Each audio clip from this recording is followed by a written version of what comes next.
Le zapping, un petit peu loupé au niveau des enchaînements, mais c'est du bon. Allez, à tout de suite après.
Alors, donc pour le vlog note de ce jour, je vais vous parler d'un album très particulier, avec une pochette très particulière.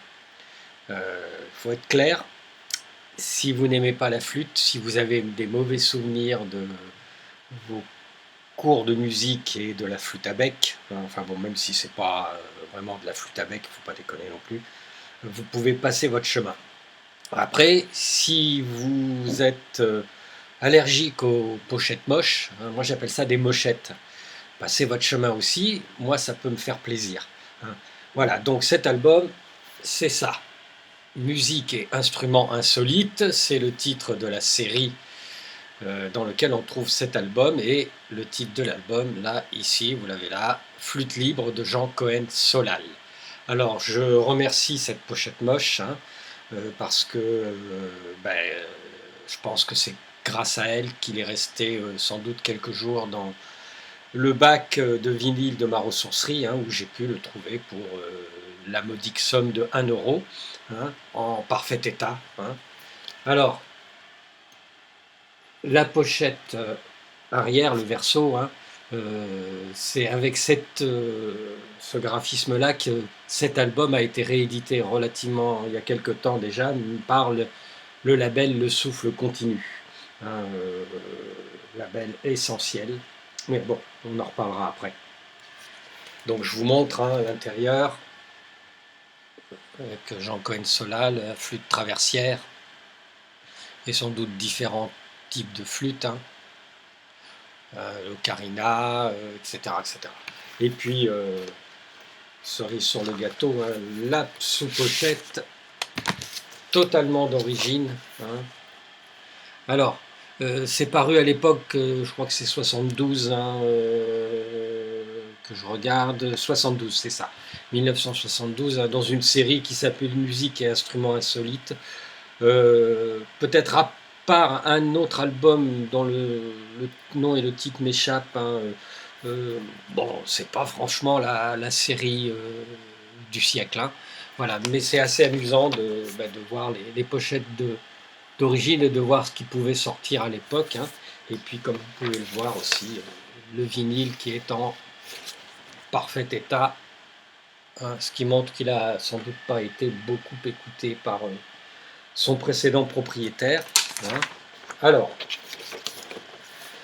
pour faire un peu de petite histoire, hein. Jean Cohen-Solal, c'est un artiste qu'on pourrait qualifier peut-être de mythique, hein. Euh, pour ceux qui connaissent, il a prêté sa voix au Shadok, hein, la série de Rouxel, hein, de Jacques Rouxel, alors que le frère de Jean Cohen-Solal, qui s'appelait Robert Cohen-Solal, hein, a composé la musique, hein. Ça, c'est pareil, c'est sans doute un album, enfin en tout cas une bande originale de série que j'aimerais bien trouver, ce qui n'est pas le cas. Cet album donc propose une flûte, mais vraiment cuisinée à toutes les sauces, hein. Ça démontre qu'on peut faire pas mal de choses avec cet instrument, hein, plutôt méprisé, enfin plutôt méprisé, disons plutôt marginal, hein. Et ça donne un disque vraiment très expérimental, hein, complètement euh, influencé par la musique planante et psychédélique, hein, et puis en même temps aussi par certaines recherches, hein, électroacoustiques du GRM, hein, que Jean Cohen-Solal fréquente, hein, à l'époque, hein, fréquente aussi de temps en temps, hein. Après, s'ajoute aussi avec sur cet album, hein, d'autres musiciens, euh, il y a Serge Franklin au sitar indien et Marc Chantereau au tabla, hein. Donc on est vraiment dans une espèce de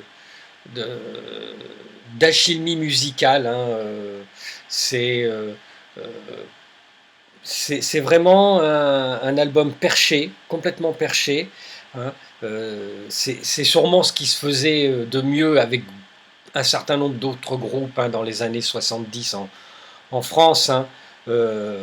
Ça part parfois un peu dans tous les sens, mais c'est effectivement très audacieux. La seconde face dure quand même 17 minutes, hein. Je vais voir l'extrait que je vais pouvoir vous mettre, hein, si je peux vous mettre ce second extrait, hein, celui de la face B qui dure toute la face, hein. Ça vous donnera une idée vraiment bien précise de ce que c'est, hein. Les influences, c'est vraiment influence du monde, hein, de musique du monde, sans que ça soit complètement exotique, hein. Et puis, c'est vraiment, on sent quand même derrière des compositions vraiment très très chiadées, c'est pas, ça part, oui, ça peut partir dans tous les sens, mais il y a vraiment une, une cohérence dans tout cet album, hein.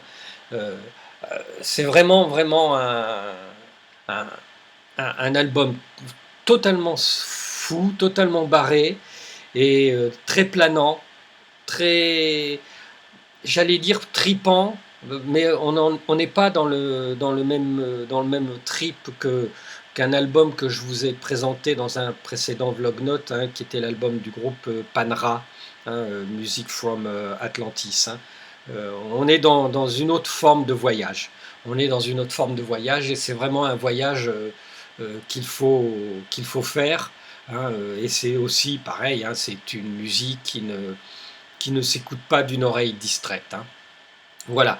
Donc Jean Cohen-Solal avec cet album, il a fait un autre album que je cherche, hein, qui s'appelle Captain Tartopom, hein, avec un joli jeu de mots, qui lui a été réédité lui aussi au souffle continu. Alors ça va me permettre de rebondir un petit peu sur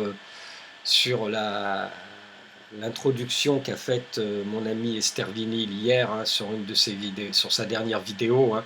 C'est qu'il faut vraiment, vraiment, quand on va sortir de ce putain de confinement, il faut vraiment penser à tous nos artisans, tous nos petits commerçants, et comme comme on parle ici de musique et de chaînes et d'albums peut-être un petit peu particulier. Vous ne trouverez pas hein, cet album à la FNAC, hein, vous ne trouverez pas cet album-là, en tout cas cet album-là sur le site Amazon, hein, peut-être la réédition du Souffle Continu, mais j'en doute fortement. Donc moi je vous encourage à faire le premier geste que vous pourrez faire quand on va sortir de ce confinement, c'est aller chez votre disquaire. S'il a réussi à survivre à ce putain de confinement, à ce tunnel, à cette fermeture forcée, franchement, allez chez votre disquaire, achetez-lui un disque, 2 disques s'il le faut. Comme le dit Esther Vinyl, hein, on n'est pas obligé d'acheter 40 disques par mois sur Amazon parce qu'ils sont pas chers. Hein. On en achète 1 ou 2 et puis on apprécie vraiment ces 1 ou 2 ou 3 albums qu'on va écouter. Après, si vous voulez en acheter d'autres, ben, fréquentez les vides-greniers, fouillez les bacs, etc., etc. Et puis, autre chose, vous savez, là on entend le 11 mai, on va réouvrir les crèches, on va rouvrir les écoles, les collèges et les lycées, mais on va laisser les petites boutiques fermées, on va laisser les restaurants fermés, hein, comme s'il y avait plus de risques d'attraper le coronavirus au restaurant ou de se le faire ramener par ses propres enfants qui vont être, quand ils sont au collège ou à l'école primaire, totalement presque incapables de respecter les gestes barrières qu'on nous serine à tout bout de champ. Hein, donc voilà, soutenez vos disquaires, fouillez, soyez curieux, achetez des disques qui valent la peine et pas des merdes mainstream vendues par Universal, en 2 mots. Hein. Allez, après ce petit coup de gueule, je vous laisse écouter 1 ou 2 extraits de cet album magnifique, inclassable et génial. Et puis, portez-vous bien et à très bientôt. Je vous embrasse tous. Bye.